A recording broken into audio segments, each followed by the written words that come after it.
Vamos a orar al Señor y vamos a pedir su guianza para todo este proceso de la enseñanza del día de hoy. Quiero que ahí donde usted está pueda inclinar su rostro. Padre, te damos a ti todo el honor y toda la gloria. Gracias por este tiempo, por este día que tú nos das, por la oportunidad, Señor, de poder estar en tu casa, de poder, Señor, presentarnos delante de ti. Hoy colocamos nuestro corazón, nuestro ser delante de tu presencia. Oramos para que tú establezcas tu paz en nosotros y a través de esa paz tu palabra sea, oh Dios, corriendo, sea glorificada, sea, oh Dios, llegando a lo más profundo de nuestro ser. Señor, llévate toda distracción, todo aquello que pudiera impedir, Señor, el que tú puedas hablarnos. Hoy queremos estar atentos a tu voz. Así que te pedimos que tú, oh Dios, nos des tu voz este día y que nosotros podamos escuchar tu voz en el nombre poderoso de Jesús. Amén y amén. Hemos venido hablando ya por varias semanas acerca de volver a la esencia, y cada vez que inicio un tema recapitulo esto porque quiero que usted no pierda el hilo de lo que venimos hablando, de esto que el Señor ha puesto en nuestro corazón. Y cada una de las temáticas que semana a semana hemos tenido tienen que ver con ese propósito de volver a la esencia. Y en estas últimas semanas el Señor ha estado hablando de una manera muy fuerte acerca de varios temas. Uno de ellos, la importancia de que usted y yo recuperemos la voz de Dios. La voz de Dios que se ha perdido por tantas situaciones que ya hemos mencionado las semanas atrás y que usted y yo necesitamos. Es imperante que podamos recuperar la voz de Dios. Es una prioridad para nosotros recuperar la voz de Dios, porque cuando vamos a Génesis 3 nos habla de que en el huerto del Edén estaba Adán, estaba Eva y estaba la voz de Dios que se paseaba todos los días. Adán y Eva tenían la voz de Dios y por causa del pecado perdieron esa voz. Ahora usted y yo tenemos la responsabilidad de recuperar esa voz. Pero también nos hablaba el Señor acerca de cómo debemos entender nuestra vida cristiana como un camino, como una carrera. Y qué debemos tener en cuenta para usted y yo correr esa carrera. Luego hablaba el apóstol Darío acerca de el amor como el eje fundamental para que usted y yo podamos hacer todas las cosas, y habló acerca de todos estos tipos de amor que bíblicamente existen y cómo debemos usted y yo caminar en ese amor fileo, pero también sin perder de vista ese amor ágape. La semana anterior hablamos acerca de lo importante que es que usted y yo podamos limpiarnos. Usted y yo entendamos que la limpieza de corazón es algo sumamente importante. Y es algo que tenemos que buscar. Ahora, el día de hoy vamos a hablar un tema que lo he titulado Una torre destruida. ¿Y qué es una torre? ¿Qué significa una torre? ¿Qué imagen se le puede venir a usted a la mente cuando piensa en una torre? Bueno, si miramos en un diccionario cualquiera, vamos a encontrar que una torre es una construcción que se hace o que se construye, valga la redundancia, hacia arriba, a diferencia de otras construcciones que se hacen a lo ancho. Una torre se construye hacia arriba. Y tenía en el tiempo antiguo unas finalidades, tenía unos propósitos. Uno de ellos era, al ser estas construcciones altas, se podía tener una visualización de un vasto territorio a lo lejos. Y esto que permitía que las ciudades que construían estas torres pudieran alertarse anticipadamente cuando viniera un enemigo. Pero también muchas ciudades en varias partes de sus murallas construyeron torres para que una vez ver venir al enemigo se pudieran preparar y lanzar ataques que fueran muy difíciles de repeler. Por eso normalmente en las murallas o en las torres estaban arqueros para lanzar flechas. y desde esa altura era muy difícil para un ejército enemigo repeler un ataque de esos. Por lo general esa era la utilidad de las torres. Ahora, esas torres de la antigüedad, la mayoría de ellas está destruida, están en ruinas, muy pocas se conservan. Ahora, ¿por qué quiero hablar de una torre destruida? Vamos a mirar qué realmente representa una torre en la Escritura. Y vamos a mirar un contraste, y quiero procurar no afanarme, pero no tomarme más tiempo del necesario para poder expresar y poder enseñar lo que el Señor ha puesto en mi corazón. Vamos a mirar un contraste de una torre que se edificó en el tiempo antiguo. Y quiero que me acompañe a Génesis capítulo 11.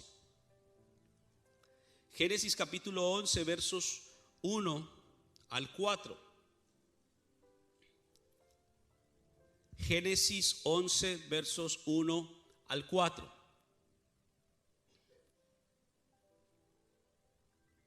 ¿Lo tenemos?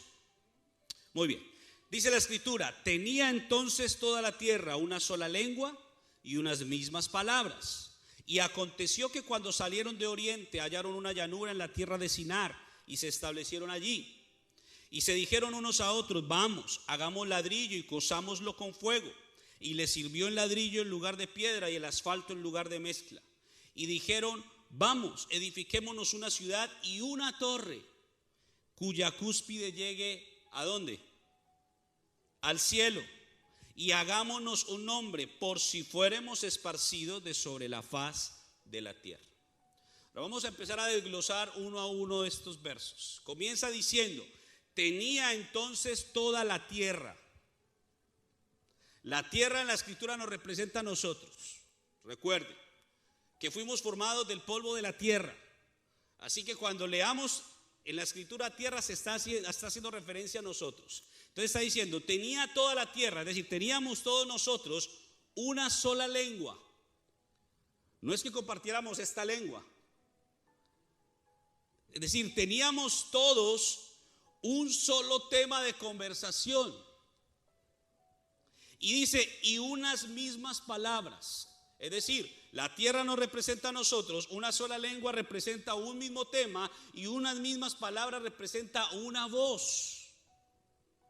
Por eso en Génesis 3 dice que la voz de Dios se paseaba en medio del huerto, y era la voz de Dios la que hablaba con Adán y con Eva. Era esa manifestación de la voz. Ahora, aquí en el capítulo 11 ya han pasado varias generaciones después de Adán y Eva. Y si usted ha leído detenidamente la Biblia, se va a dar cuenta de que han pasado bastantes años hasta que llegó la generación de Noé. Y comienza Génesis 6 a hablar de que comenzaron los hombres a multiplicarse. Ya no habla de los varones, porque dice al principio Dios creó varón y hembra. Varón representa a una persona que tiene una altura, que tiene un nivel espiritual, que tiene un grado de madurez espiritual. Un hombre es una persona completamente carnal y terrenal. Pero dice en el versículo 1 del capítulo 6 de Génesis que comenzaron los hombres a multiplicarse. Y al multiplicarse los hombres, comenzó a multiplicarse la maldad. Al punto de que el Señor se hartó de todo eso y decidió dar fin a todo ser viviente, a excepción de un hombre con su familia, Noé. Y cuando usted mira en el Génesis capítulo 6, versículos 9 en adelante, dice: estas son las generaciones de Noé, es decir, estos son los genes de Noé. Y comienza a dar un detalle de quién era Noé. Dice: varón, tenía una altura espiritual, justo, perfecto. Con Dios caminó Noé. Y entonces establece el Señor un pacto con Noé y dice: yo voy a acabar con toda la tierra, anda, construye un arca.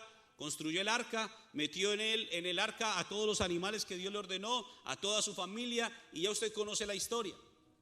Ahora, después de que pasa el diluvio, después de que se seca la tierra, entonces viene el Señor a decirle que es necesario poblar la tierra. Y después de unas generaciones de Noé más adelante, comienza esta generación. Una generación de hombres que tenían una misma lengua, porque venían de Noé. tenían unas mismas palabras, porque todavía había voz de Dios. Pero fíjese lo que dice el versículo 2. Mire lo que dice el versículo 2. Y aconteció que cuando salieron, ¿de dónde? Del oriente.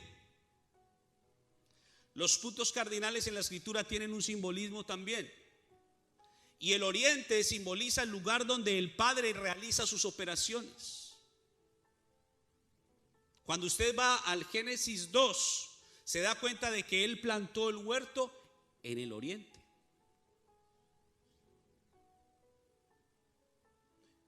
Y entonces el oriente se convierte en ese lugar en donde el Señor opera. Pero dice la escritura en el versículo 2 que cuando estos hombres salieron del oriente, dice que hallaron una llanura.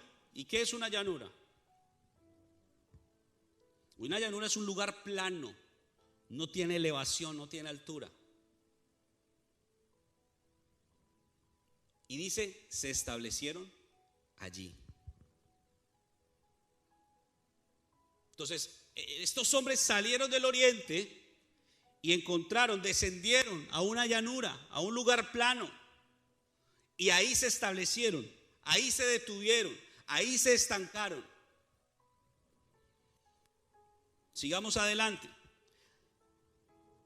Hallaron una llanura en la tierra ¿de dónde? De Sinar. Es muy importante que usted tenga esa referencia, la tierra de Sinar, porque más adelante va a darse cuenta de algo. Y se establecieron allí, versículo 3, y se dijeron unos a otros, mire lo que dice, hagamos ladrillo y cozámoslo con fuego. Piense por un momento en esto. ¿Qué es el ladrillo? ¿O de qué está compuesto un ladrillo?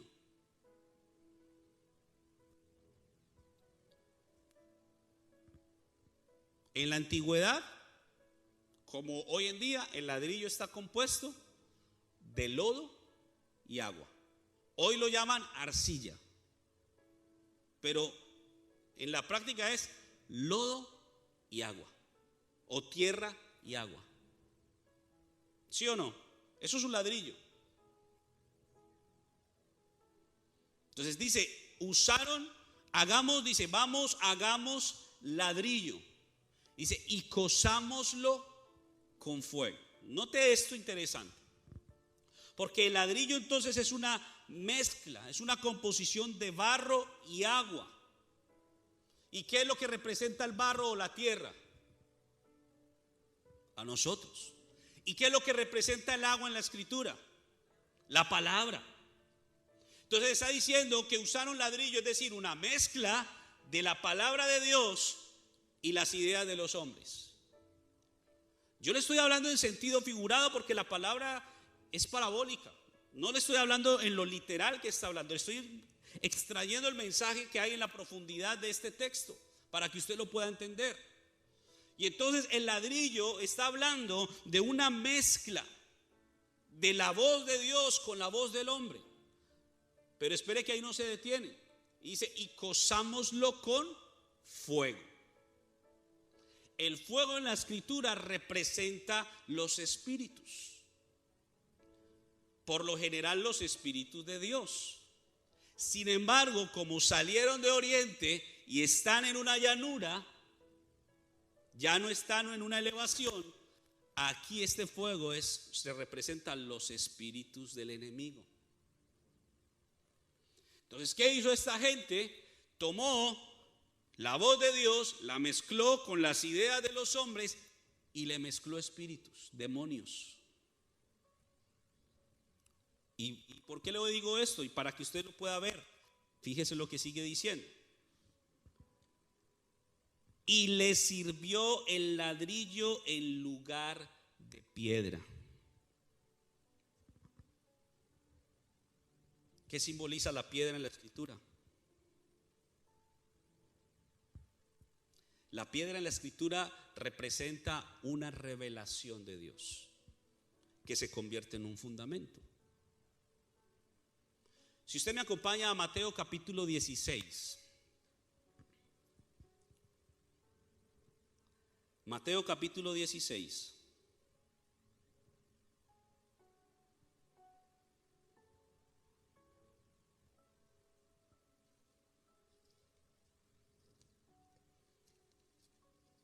¿Lo tiene?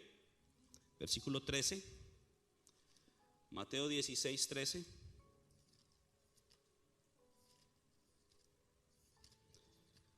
Mire lo que dice la escritura. Viniendo Jesús a la región de Cesarea de Filipo, preguntó a sus discípulos diciendo: ¿quién dicen los hombres que es el Hijo del Hombre? Ellos dijeron: unos Juan el Bautista, otros Elías, otros Jeremías o alguno de los profetas. Versículo 15. Y él les dijo: ¿y vosotros quién decís que soy yo? Respondiendo Simón Pedro dijo: tú eres el Cristo, el Hijo del Dios viviente. Entonces le respondió Jesús: bienaventurado eres Simón, hijo de Jonás, porque no te lo reveló carne ni sangre, sino mi Padre que está en los cielos. Y yo también te digo que tú eres Pedro, y sobre esta roca edificaré mi iglesia, y las puertas del Hades no prevalecerán contra ella. Aspectos importantes de esta escritura a rescatar. Número 1, dice que cuando Jesús preguntó, ¿quién respondió? No respondió Pedro, no respondió Simón, respondió Simón Pedro. Porque Simón fue el nombre terrenal, Pedro fue su nombre celestial, su nombre de la eternidad. O sea, Jonás cuando tuvo un hijo le dijo: usted se va a llamar Simón. Pero en la eternidad, cuando fue creado su espíritu, a él fue llamado Pedro. Y aquí está respondiendo Simón Pedro. Respondiendo Simón Pedro dijo: tú eres el Cristo, el Hijo de Dios. Ahora mire lo que responde Jesús: bienaventurado eres ¿qué? Simón, hijo de Jonás. Recuerde que cuando la Biblia habla hijo de, está hablando de un linaje. Pero mire lo que dice: porque no te lo reveló carne ni sangre, sino mi Padre que está en los cielos. Esto nos está dando la idea de que hay dos tipos de revelaciones. Hay revelaciones de carne y sangre y hay revelaciones del Padre. Y dice: no te lo reveló carne ni sangre, sino que te lo reveló mi Padre que está en los cielos. Ahora, ¿qué dice el versículo 18? Yo también te digo que tú eres Pedro. Es decir, no eres Simón, tú eres Pedro. Pedro significa piedra, roca. Dice: y sobre esta roca o sobre esta piedra, es decir, sobre esa declaración, sobre esa revelación que tú recibiste, yo voy a edificar mi iglesia. Entonces, piedra en la escritura significa una revelación que se usa como un fundamento. Ahora, cuando usted va a Mateo capítulo 7, si usted se regresa un poquito más en Mateo 7, verso 24, el Señor nos habla acerca de dos tipos de cimientos o de dos tipos de construcciones, y voy a leerlo rápidamente. Cualquiera pues que me oye estas palabras y las hace, le compararé a un hombre prudente que edificó su casa sobre la roca. Descendió lluvia, vinieron ríos, soplaron vientos, golpearon contra aquella casa y no cayó, porque estaba fundada sobre la roca. Verso 26. Pero cualquiera que me oye estas palabras y no las hace, le compararé a un hombre insensato que edificó su casa sobre la arena. Descendió lluvia, vinieron ríos, soplaron vientos y dieron con ímpetu contra aquella casa y cayó, y fue grande su ruina. Dos tipos de cimientos: la piedra y la arena. En ambas construcciones vinieron las mismas circunstancias. Porque si usted lee, para ambos vino las mismas circunstancias: lluvia, ríos, soplaron vientos y golpearon. La diferencia es que la que estaba sobre la roca no se cayó, no se derribó, no se destruyó, mientras que la que estaba sobre la arena cayó. Dos tipos de cimientos. ¿Nota usted alguna similitud con lo que estamos viendo en Génesis 11? ¿Qué es lo que sucede cuando cambiamos los materiales de construcción con los cuales el Señor quiere edificar la torre? y le sirvió el ladrillo en lugar de piedra. Y sigue diciendo, y el asfalto en lugar de mezcla. La mezcla en la escritura hace referencia al vino. Y el vino representa la sabiduría para hombres o para mujeres maduros. Si lo miramos en términos naturales, el vino, hablando de la bebida que está fermentada o que ya contiene licor, se supone que no se le debe dar a los menores, ¿sí o no? Solamente es para los adultos.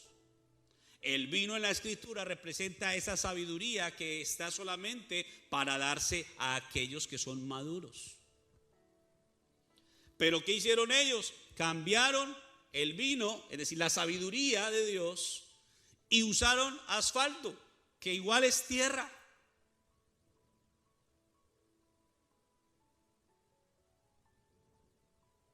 Volvamos a Génesis 11.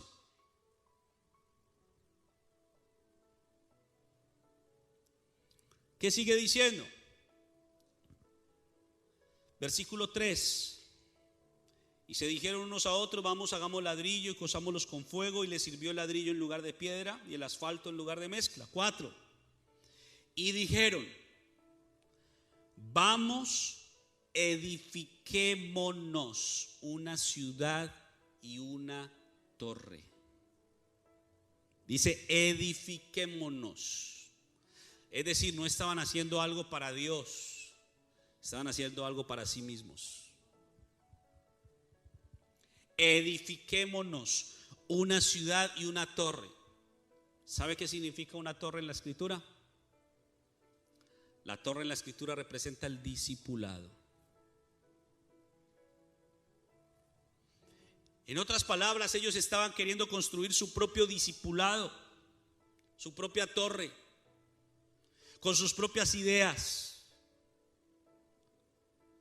Dice, cuya cúspide llegue al cielo, porque es a través del discipulado que nosotros podemos llegar al cielo. Pero el discipulado que ellos querían hacer era a su propia forma. Ellos querían llegar al cielo a su propia manera. Por eso dice, edifiquémonos. Ahora, ¿qué sigue diciendo? Y hagámonos un nombre. Y hagámonos un nombre. Está haciendo referencia a que estaban cambiándose la identidad. Recuerde de dónde salieron, de Oriente. En Oriente tenían las operaciones del Padre, en Oriente tenían los genes del Padre. Descendieron a una llanura, un lugar plano, no hay elevación, no hay revelación. Y ahí se establecieron y comenzaron a construir para ellos mismos la ciudad y querían llegar al cielo a su propia manera, con sus propias ideas y con su propia identidad.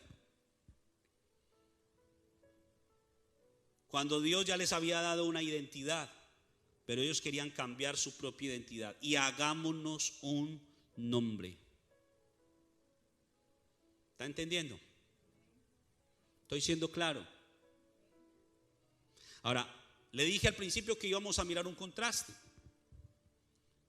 Vamos a mirar otro tipo de construcción. Y quiero que me acompañe a Lucas 14. Lucas 14.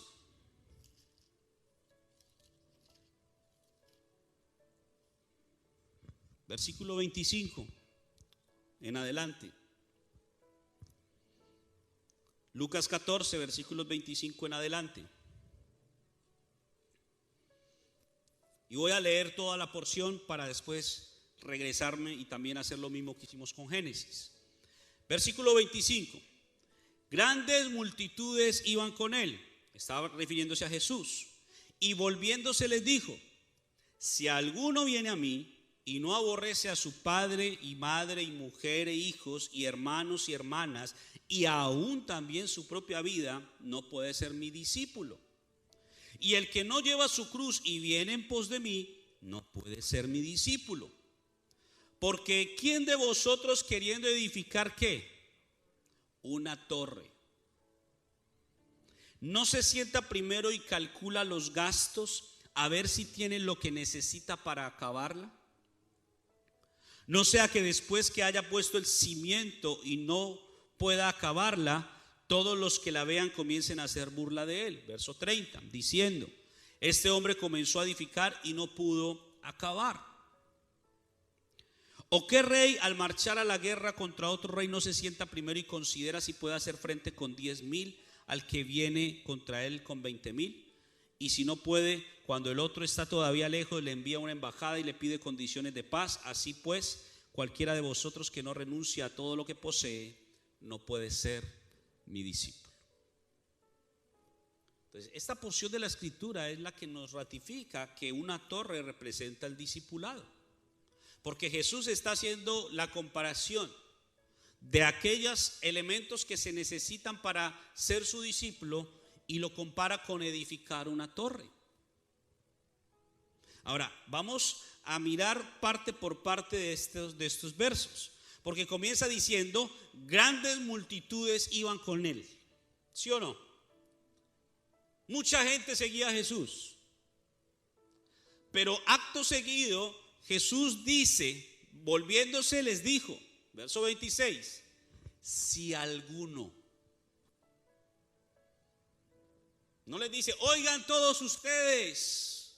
No, si alguno. Alguno es una palabra compuesta del latín o la unión de dos palabras en latín. La separación de las dos palabras es alguien y uno. En pocas palabras es cualquier uno. Te está diciendo, si alguno, aun cuando todas las multitudes lo seguían, no todas las multitudes estaban dispuestas a hacer lo que él a continuación les iba a decir. Y por lo tanto Jesús de una vez al principio les dice, si alguno, porque él sabía que no todos lo iban a aceptar, que no todos lo iban a hacer.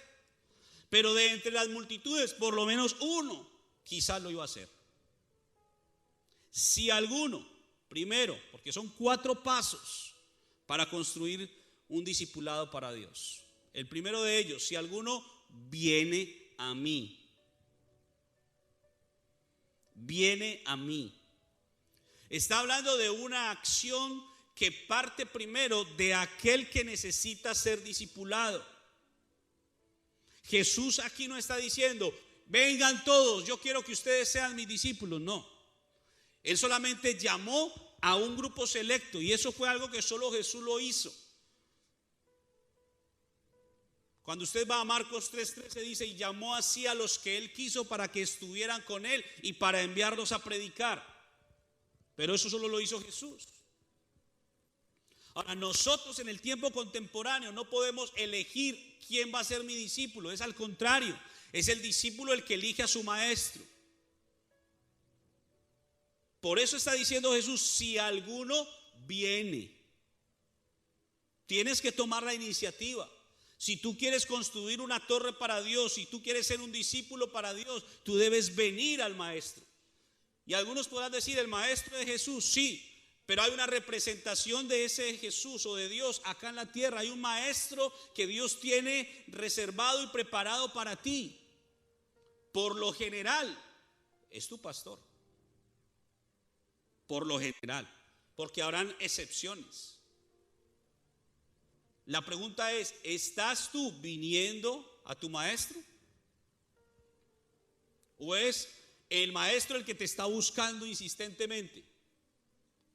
Porque yo creo que en el contexto en el que nos desenvolvemos como iglesia cristiana, hablo a nivel general,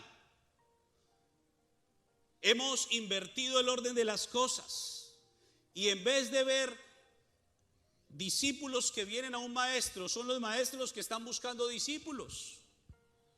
Son los pastores los que le están rogando a la gente que venga a la iglesia, que vengan a aprender, que vengan a recibir de Dios.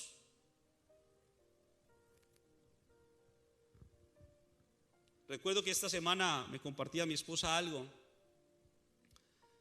que uno de los grupos que se tienen en Medellín, de los grupos de estudio, grupos bíblicos o como usted lo quiera llamar, alguien del grupo colocó un mensaje en WhatsApp diciendo: por favor vengan al grupo esta noche, etcétera, etcétera.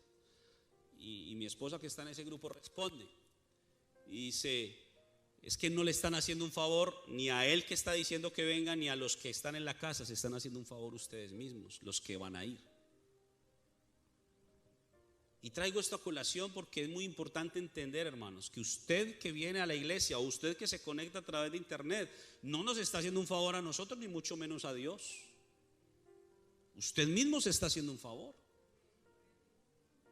porque está recibiendo la enseñanza que Dios trae para usted. Entonces dice: si alguno viene a mí.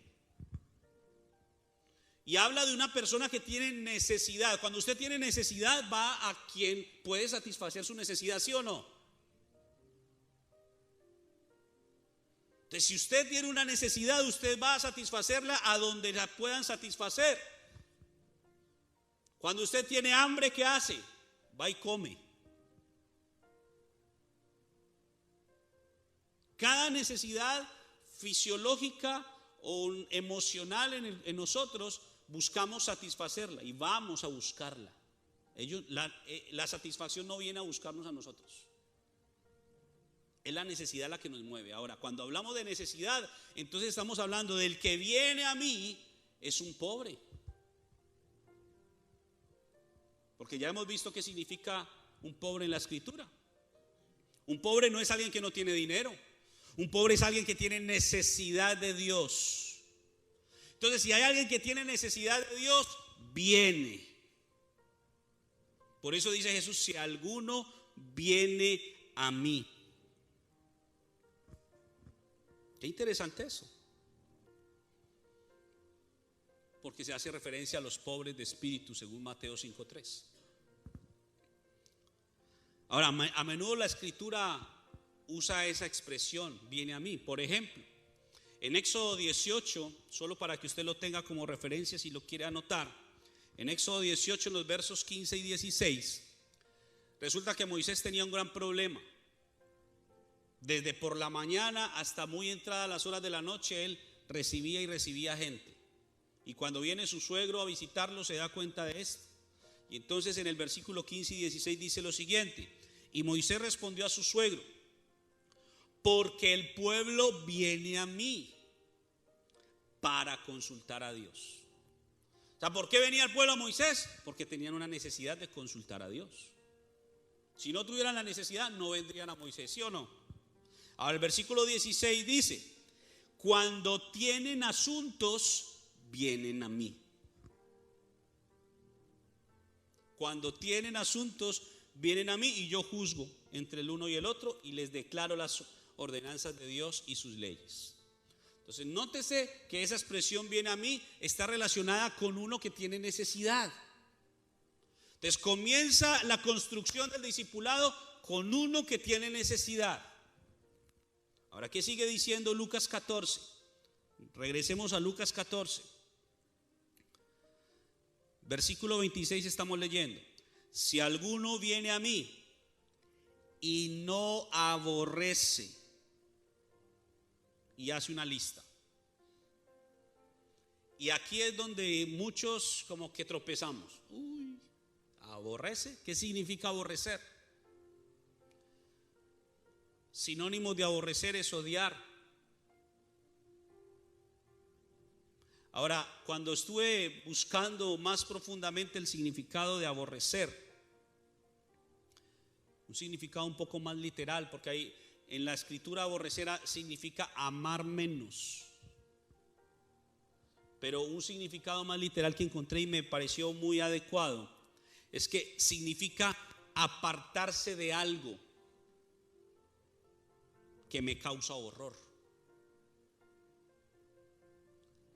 O en este caso, apartarme de alguien a quien amo menos, para acercarme, para venir a quien amo más.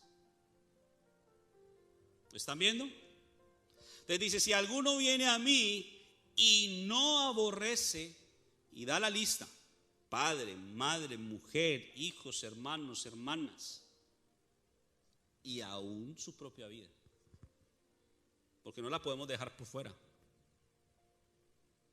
Yo no tengo problema, mi papá, yo nunca tuve relación con él, mi mamá tampoco, mis hermanas, no tengo hermanas, soy hijo único, entonces no tengo problema. Mujer, pues allá ella, ¿qué va a hacer? Yo seguiré con mi vida. Pero yo, ¿amarme yo menos? No. ¿Poner a otro delante de mí? No. No estamos dispuestos. Porque nos gobierna a muchos el egoísmo, el egocentrismo, en donde todo soy yo.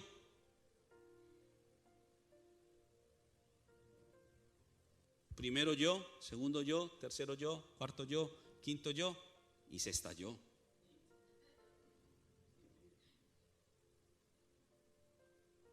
Porque te inflaste tanto el ego que no aguantaste.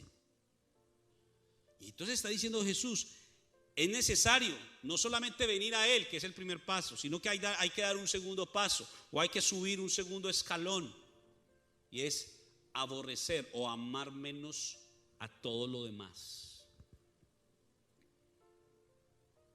Amar menos a todo lo demás.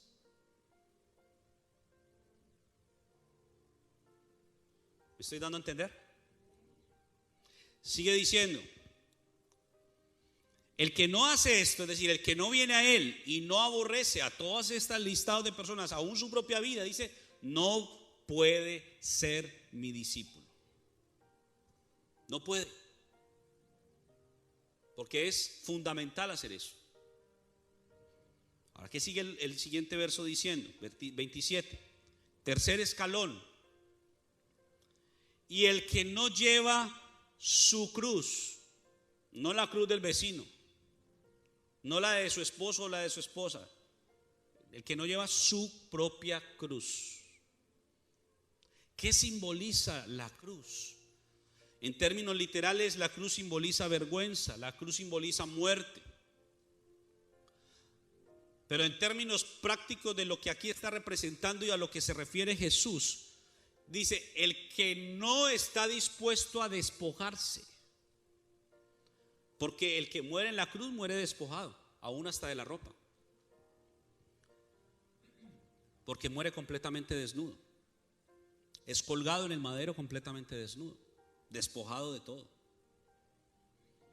El que no está dispuesto a despojarse, tampoco puede ser su discípulo. Y vamos a encontrar en la Escritura algunos ejemplos bien interesantes que el Señor me hablaba tan fuerte con esto.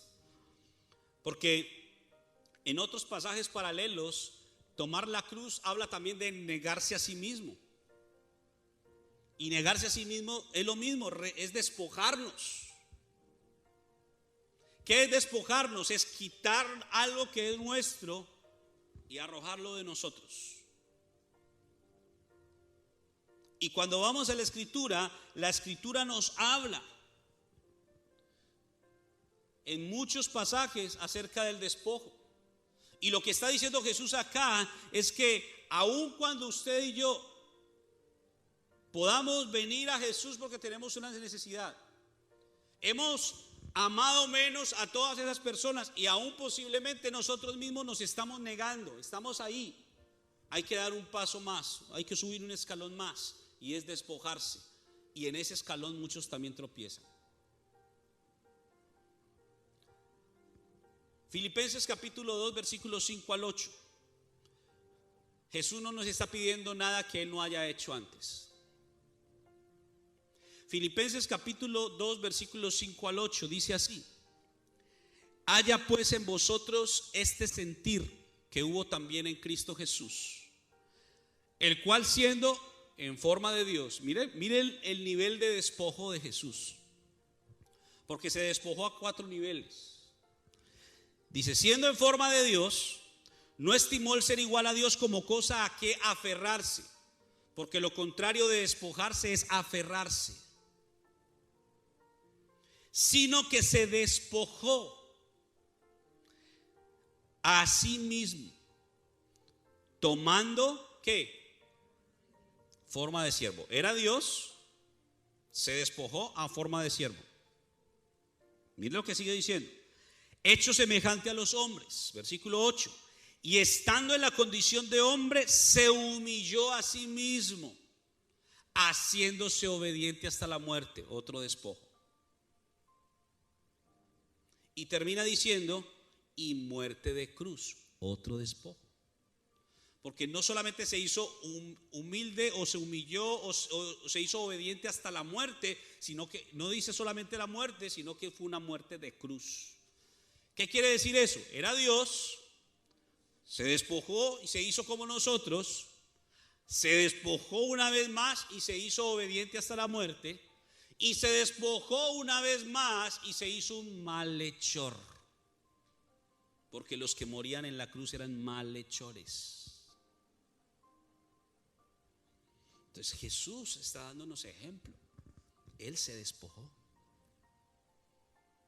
Por eso está diciendo, el que no toma su cruz cada día, es decir, el que no está dispuesto a despojarse, no puede ser mi discípulo. Y el despojo entonces es donde normalmente el discípulo tropieza. Vamos a ver ejemplos de personas, unas que se despojaron y otras que no pudieron despojarse. Una de ellas fue Abraham. No vamos a ir a buscarlo, pero para que usted lo anote. Génesis 22 nos habla la historia en todo ese capítulo 22 acerca de que vino Dios y le habló a Abraham y le dijo: ¿sabes qué, Abraham? Necesito que te levantes temprano, que vayas al monte que te mostraré y allá me lleves a Isaac y me lo sacrifiques. Sencillito. Señor, pero mira todos mis ganados. Él no dijo nada de eso. Señor, pero mira, te doy a mi mujer, pero a mi hijo no. Él no dijo nada de eso. Pudo haber luchado en su mente, pudo haber tenido 1000 preguntas, pero dice la escritura que se levantó muy temprano. Se fue a ese monte, tomó a su hijo, lo puso en el altar sobre la leña, lo amarró, tomó el cuchillo y estaba listo para despojarse. Bendito sea Dios que no le permitió eso, porque era una prueba. Pero dice: ahora conozco que me temes, porque no me rehusaste. Pocas palabras, no te aferraste a tu hijo, sino que te despojaste de tu hijo. Y me demostraste con eso de que me amas más a mí. Entonces Abraham se despojó, y por esa razón es que vino sobre él todas las bendiciones que Dios le había prometido. Porque si usted lee correctamente la escritura, capítulos anteriores fueron capítulos de promesas. Promesas del futuro. Serás una nación grande, en tus simientes serán benditas todas las naciones, te multiplicaré como las estrellas del cielo y la arena del mar. Y hasta ahí no había sucedido, solo tenía un hijo, solamente se había cumplido la promesa de un hijo.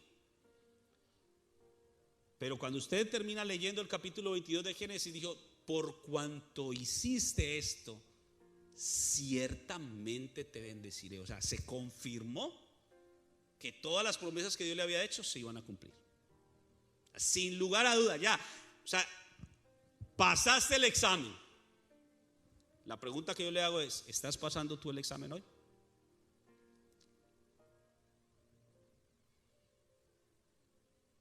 Otra escritura para que la anote y la pueda meditar en su casa. Primer libro de Reyes 19, versos 19 al 21. Primer libro de Reyes 19, versos 19 al 21. Habla de cuando Elías llama a Eliseo como su sucesor.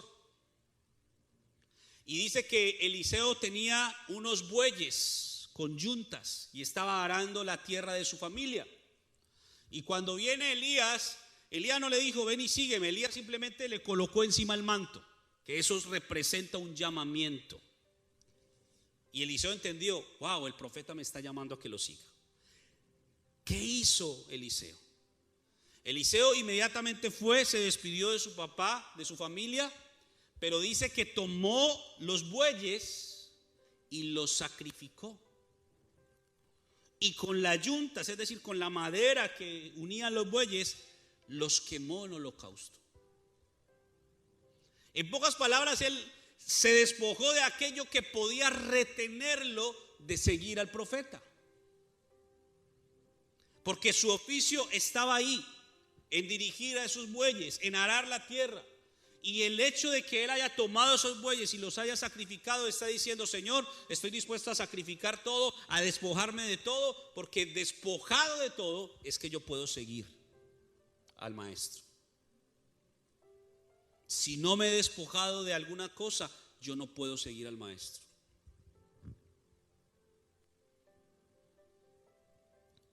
Ahora, el último ejemplo, y este sí quiero que lo leamos, Mateo 19, 21. Mateo capítulo 19, verso 21. Porque este sí es un ejemplo desafortunado de una persona que no pudo despojarse.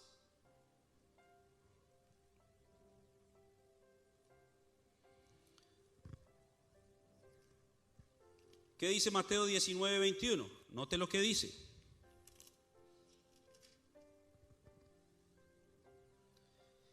Está hablando del joven rico. Usted conoce la historia del joven rico. Un joven que vino y le dijo: maestro, bueno, ¿qué haré para heredar la vida eterna? Jesús le responde: mira, guarda los mandamientos, honra a tu padre y a tu madre, no mates, no hurtes. Maestro, yo todo eso lo he hecho desde mi juventud. Ahora mire lo que dice el versículo 21.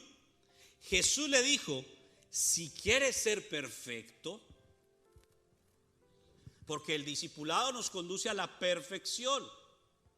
Dice: si quieres ser perfecto, anda, vende lo que tienes y dalo a los pobres, y tendrás tesoro en el cielo, y ven y sígueme. Versículo 22. Oyendo el joven esta palabra, se fue triste, porque tenía muchas posesiones. No fue capaz de despojarse. En otros pasajes paralelos, como en Marcos 10 o en Lucas 18, que habla de esta misma parábola o de esta misma historia, Jesús le responde y le dice: una cosa te falta. Una cosa te falta. Anda, vende todo lo que tienes. Es decir, te falta despojarte. Porque esos bienes materiales que tenía este joven rico no le iban a permitir desarrollarse como un buen discípulo. Porque su mirada no iba a estar en aquel al que iba a seguir, sino que iba a estar mirando sus riquezas. El día que tú te despojes, ese día vas a poder seguir a tu maestro.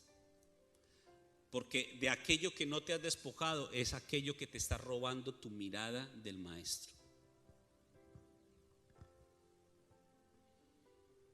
Entonces este joven no se pudo despojar, por lo tanto no pudo seguir a Jesús. Porque nótese que Jesús le dice: si haces eso, ven y sígueme. Jesús estaba dispuesto a que él fuera uno de sus discípulos, pero por no despojarse fue descartado. Número 4, cuarto escalón, para que vamos concluyendo. Cuarto escalón, regresemos a Lucas 14. Cuarto escalón.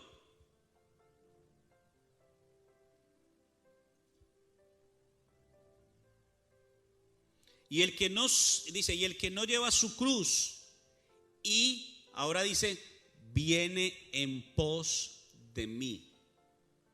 Al principio dijo: si alguno viene a mí, es decir, me busca porque tiene una necesidad. Es el primer paso. Ahorita el cuarto paso dice: si alguno tome su cruz y me sigue,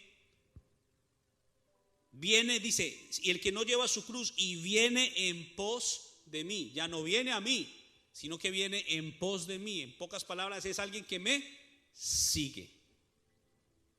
No es alguien que me viene a buscar, es alguien que ya me sigue.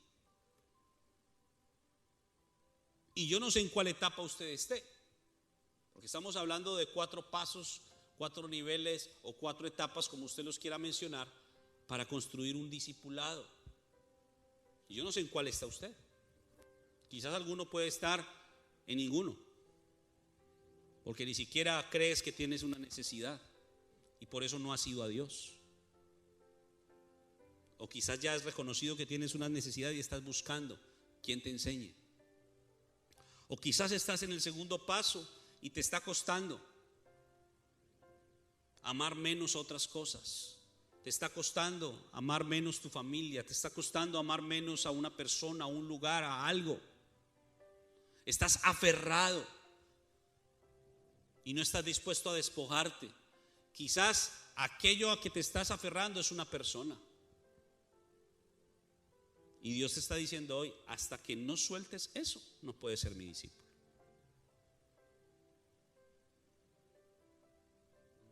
Entonces dice, el que viene en pos de mí, es el cuarto nivel o el cuarto paso.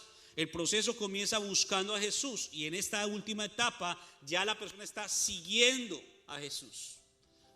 Y yo no sé usted, pero yo recuerdo que siendo niño, uno de los juegos, al no tener acceso a la tecnología como se tiene hoy, uno de los juegos de niño, cuando pocas veces me dejaban salir a la calle, era el juego llamado seguimiento. Yo no sé si en su país o en su infancia lo jugaron, pero el juego básicamente consistía en que se nombraba a uno de todo el grupo de niños que hiciera cualquier cosa, que corriera aquí, que brincara allá, y tenía que hacer muchas cosas. Y los demás teníamos que seguir exactamente lo que ese niño hacía, y se llamaba seguimiento. Y al que no hiciera, porque todos teníamos que estar atentos que todos lo hiciéramos, el que no hiciera exactamente como lo hizo el primero, se le colocaba una penitencia. Ese era el juego. Ahora usted sabe que uno de niños se entretiene con cualquier cosa, pero me llama la atención de que acá está hablando de algo similar. Está Jesús avanzando, y conforme Jesús avanza, yo lo estoy siguiendo. Yo estoy siguiendo sus pisadas. Si Él pisa acá, yo también piso ahí. Si Él hace esto, yo también lo hago, porque Él es mi maestro y Él me está enseñando. Entonces está diciendo que ya en esta etapa hay alguien que lo sigue. Y cuando dice que alguien lo sigue es porque es una persona que ya oye la voz. Porque nadie puede seguir a otros si no escucha la voz. Vamos a Juan capítulo 10, verso 27. Juan 10, 27. Les prometo que ya estoy terminando, solo me faltan 2 horas. Juan 10, 27. Dice, mis ovejas, ¿qué hacen? Oyen mi voz y yo las conozco. ¿Y qué más hacen? Para seguir al Señor necesitamos oír su voz. No podemos seguirlo si no escuchamos la voz. Porque ¿cómo voy a saber yo hacia dónde debo ir? ¿Cómo voy a saber yo qué es lo que tengo que hacer?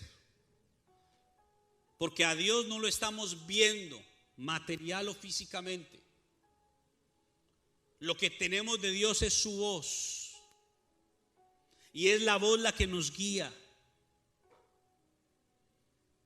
Juan 8:12. Juan 8:12.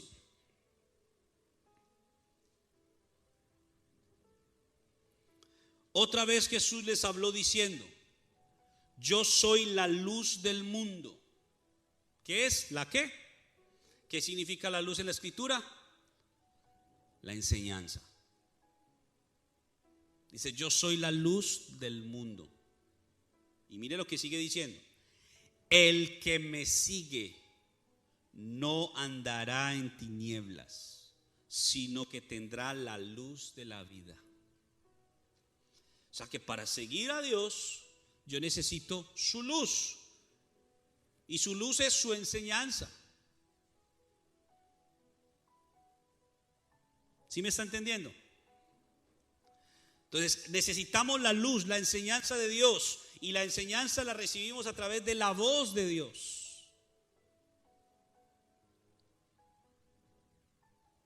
El problema es cuando nosotros tomamos la voz de Dios y como en Génesis 11 mezclamos la voz de Dios con la voz del hombre y aún le mezclamos demonios al tema y queremos construir un discipulado a nuestra propia manera. Queremos vivir nuestra vida cristiana a nuestra propia manera. Nos queremos llamar cristianos, pero quiero hacer las cosas a mi manera. Y uso la Biblia. Y la tuerzo. Y la forzo. Y la conozco muy bien, pero la uso a mi antojo. No conforme al propósito. Y entonces ya la Biblia se convierte simplemente en un pretexto para yo hacer lo que yo quiero. Y por eso hay una frase en hermenéutica muy conocida que dice: un texto fuera de contexto es un pretexto. Por eso es que necesitamos la luz, porque dice Jesús: el que me sigue no andará en tinieblas. Y muchos están en tinieblas aún dentro de la iglesia, porque están queriendo edificar un discipulado conforme a sus propias ideas. Y le estoy hablando a todos los niveles, desde los pastores hasta los líderes y hasta los asistentes a las congregaciones. ¿Por qué? Porque perdimos el mismo lenguaje y las mismas palabras que antes nos unían. En el principio así era. Todos tenían un mismo lenguaje y unas mismas palabras. Había una sola voz y era la voz de Dios. Pero desde el momento en que el hombre salió del oriente, descendió a la llanura y quiso hacer cosas diferentes a las que Dios había planeado, todo comenzó a ir mal. Por eso estamos hablando de una torre destruida, porque la torre representa el discipulado. Y muchos tienen su vida destruida porque han estado construyendo con los materiales equivocados. Han estado usando ladrillo, han estado usando asfalto, cuando el Señor dice que para edificar necesitamos piedra. El fundamento para nosotros edificar es la piedra. Porque piensa en esto: ¿quién hace ladrillo? ¿Quién puede fabricar ladrillo? El hombre. ¿Quién fabrica piedra? ¿Quién fue el que creó las piedras? Entonces, si solo pensamos desde esa perspectiva, ¿acaso no será mejor fundamento la piedra que el ladrillo? Y entonces, ¿por qué seguimos construyendo con ladrillo?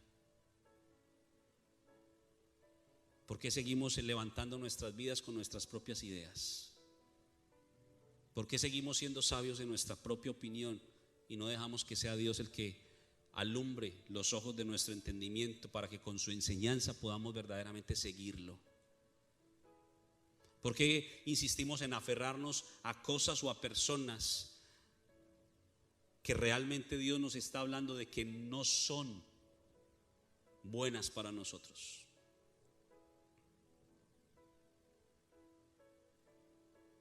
Hasta que no hagamos todo esto, no estamos verdaderamente en el camino del discipulado y mucho menos en el camino de la perfección.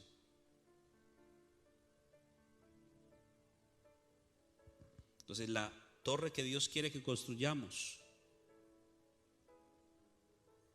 es una torre que sigue estos 4 pasos. Una persona que tiene necesidad y viene a Él. Alguien que está dispuesto a amar menos a todo lo demás. Que sin titubear se despoja de todo. Y haciendo esto puede seguir al Maestro, escuchando su voz. Amén. Vámonos de pie, vamos a orar.